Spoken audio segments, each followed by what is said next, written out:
ನೀವೆಲ್ಲ ಪುನರ್ಜನ್ಮ ಬಗ್ಗೆ ಕೇಳಿರ್ತೀರಾ.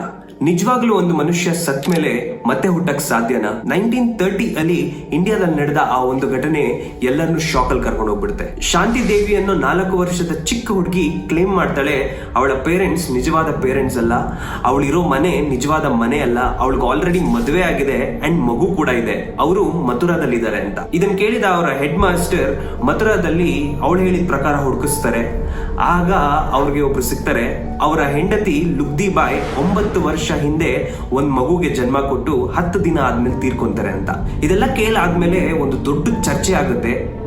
ಈ ವಿಷಯ ಮಹಾತ್ಮ ಗಾಂಧಿ ಅವ್ರಿಗೂ ಹೋಗುತ್ತೆ. ಮಹಾತ್ಮ ಗಾಂಧಿ ಅವರು 15 ಜನನ ಇನ್ವೆಸ್ಟಿಗೇಟ್ ಮಾಡಕ್ಕೆ ಕಳಿಸ್ಬಿಡ್ತಾರೆ. ಇನ್ವೆಸ್ಟಿಗೇಷನ್ ಅಲ್ಲಿ ಸತ್ತ ಲುಗ್ದಿ ಬಾಯ್ ಫ್ಯಾಮಿಲಿನ ಆ ಚಿಕ್ಕ ಹುಡುಗಿ ಮುಂದೆ ಬಿಡ್ತಾರೆ.